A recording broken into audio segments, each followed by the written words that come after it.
মাদকের ব্যবসায়ী যখন গ্রেপ্তার হয়, কিছুদিন যেতে না যেতেই সে জামিন পেয়ে যায়।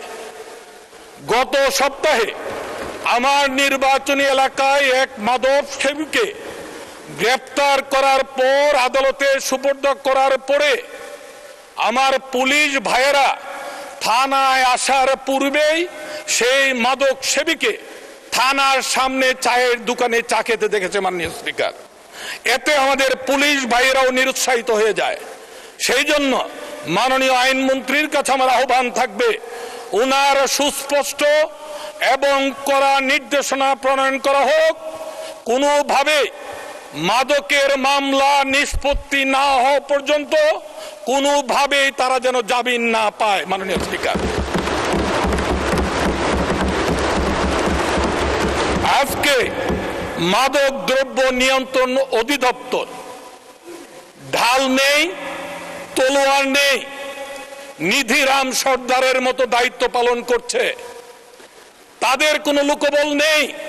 যখন মাদক সেবীদেরকে, মাদক ব্যবসায়ীদেরকে তারা ধরার জন্য যায়, তখন তাদের সঙ্গে কোনো পুলিশ থাকে না। মাননীয় স্পিকার, মাদক সেবীরা তারা দেশীয় অস্ত্রে সজ্জিত হয়ে অনেক সময় তাদের উপর আক্রমণ চালায়। সেই জন্য মাননীয় স্বরাষ্ট্রমন্ত্রীর কাছে আমার বিনীতভাবে অনুরোধ থাকবে, মাদক নিয়ন্ত্রণ অধিদপ্তরকে যদি সিংহের মতো গর্জন করার সুযোগ দিতে চান, তাহলে তাদেরকে পুলিশের সহযোগিতা দিতে হবে। মাননীয় স্পিকার, আমরা বিভিন্ন সময়ে হাসপাতালে আউটসোর্সিং এর মাধ্যমে কর্মী নিয়োগ দেওয়া হয়, ঠিকাদারের মাধ্যমে। বেতন দিচ্ছে সরকার, কিন্তু লোক নিয়োগ দিচ্ছে ঠিকাদার। এই ঠিকাদার যখন এই কর্মীদেরকে নিয়োগ দেওয়া হয়, প্রত্যেকের কাছ থেকে আগাম 6 মাসের বেতন অগ্রিম বাবদ নিয়ে নেওয়া হয়। মাননীয় স্পিকার, আমি অনুরোধ করব, আউটসোর্সিং এর নামে কোনো ঠিকাদারের মাধ্যমে কোনো হাসপাতাল, কোনো প্রতিষ্ঠানে যেন নিয়োগ দেওয়া না হয়। মাননীয় স্পিকার, মাননীয় স্পিকার, আমাদের বিদ্যুৎ ও জ্বালানি মন্ত্রী মহোদয় যদি উপস্থিত থাকতেন আমি খুশি হতাম। আমি ভালোকে ভালোই বলতে চাই।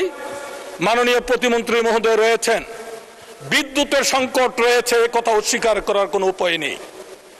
এটা আমাদের সৃষ্ট নয়, বর্তমান জ্বালানি মন্ত্রী প্রতিমন্ত্রীর সৃষ্টি নয়, এটা পূর্ববর্তী রেখে যাওয়া সরকারের। মাননীয় সদস্য, আপনি আরো 2 মিনিট বলুন।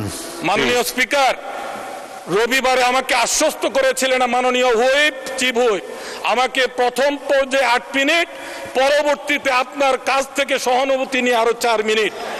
আমি রবিবার থেকে অপেক্ষা করছি কথা বলার জন্য, সিরিয়াল পাচ্ছিলাম। মাননীয় স্পিকার, আর 5 মিনিট মেহরবানি করে দেন। মাননীয় স্পিকার, দেওয়ার মালিক তো আপনার হুইপ, উনি দিয়েছেন 2 মিনিট। মাননীয় চিফ হুইপ মহোদয়ের কাছে অনুরোধ করছে, আমাকে 5 মিনিট সময় দেওয়া হোক। 2 মিনিট চলে গিয়েছে। মাননীয় স্পিকার, নতুন করে কাউন্টডাউন শুরু করা হোক। মাননীয় স্পিকার, মাননীয় স্পিকার, আমাদের কেন্দুয়া লোক সংস্কৃতির রাজধানী হিসেবে খ্যাত। এই আমার পবিত্র কেন্দুয়াতে জন্মগ্রহণ করেছে অসংখ্য জ্ঞানী লোক। অবিভক্ত বাংলার অর্থমন্ত্রী নরেন্দ্র সরকার, পাকিস্তানের সাবেক বাণিজ্য অর্থমন্ত্রী হাবিবুর রহমান, সাবেক রাষ্ট্রপতি শাহাবুদ্দিন আহমেদ সহ কথা সাহিত্যিক হুমায়ুন আহমেদ সহ ময়মনসিংহ গীতিকার উদ্ভাবক চন্দ্রকুমার দে থেকে শুরু করে পালা গায়ক কুদ্দুস বয়াতি থেকে শুরু করে আব্দুল মজিদ তালুকদার, রওশন ইসদানি, অসংখ্য জ্ঞানী গুণী মানুষের জন্ম হয়েছে আমার এই কেন্দুয়ায়। কিন্তু লোক সাহিত্য একাডেমি হওয়ার কথা ছিল নেত্রকোনা জেলায় কেন্দুয়া, সেটা না হয়ে ফ্যাসিস্ট আমলে প্রধানমন্ত্রী যে পিএস সাজ্জাদুল ইসলামের সহযোগিতায় সেটা হয়েছে মোহনগঞ্জ। আমার কোনো আপত্তি নেই। মাননীয় স্পিকার, আমি আপনার কাছে, আপনার মাধ্যমে মাননীয় সংস্কৃতি মন্ত্রীর কাছে বিনীতভাবে অনুরোধ করছি, লোক সাহিত্য একাডেমি কেন্দ্রায় প্রতিষ্ঠিত করা হোক। পাশাপাশি শিল্পকলা একাডেমি আমার এলাকায় কেন্দুয়া আটপাড়াতে নাই। মাননীয় স্পিকার, অনতিবিলম্বে শিল্পকলা একাডেমি স্থাপনের ব্যবস্থা গ্রহণ করা হোক। মাননীয় ধন্যবাদ মাননীয় সদস্য। হুইপ আপনাকে আরো 2 মিনিট দিয়েছে, বলুন। স্পিকার, গত রবিবার সেদিন আমাদের বিরোধী দলীয় সম্মানিত আমার শ্রদ্ধেয় নেতা সেদিন উপস্থিত ছিলেন নাই, উপনেতাও সেই সময় উপস্থিত ছিলেন না। আমাদের সেই বিরোধী দলীয় একজন সিনিয়র সদস্য বলেছিলেন মাদক নিয়ে, মদ নিয়ে, সিগারেট নিয়ে। মদের কথা উল্লেখ করতে যে উনি বলেছিলেন এই এলাকায় এই সংসদে যারা রয়েছে ওনার পিছনের সারিতে তারা মাদক গ্রহণ করেন না। আমাদেরকে অঙ্গুলে নির্দেশ করেছিলেন যে মাদক গ্রহণ ওনারা করেন, আমরা করি না। আপনি যদি রেকর্ড দেখতে চান সেটা তলব করলে আপনি পাবেন মাননীয় স্পিকার। আমরা কখনোই সরকারি দলের সদস্য হোক, বিরোধী দলের সদস্য হোক, সম্মানহানি হয় এই ধরনের কথা কখনো আমরা বলি না, বলবও না।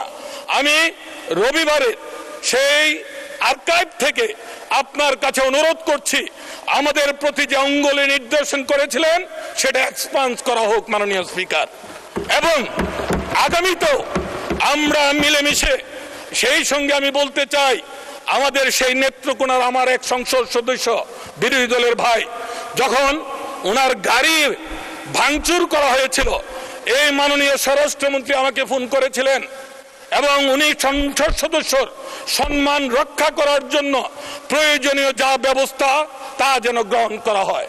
আমরা কিন্তু সেই ভাইকে সাথে নিয়ে আমরা যারা জড়িত ছিল সংগঠন থেকে তাদেরকে বহিষ্কার করেছি, আইনের সহযোগিতা আমরা করেছি।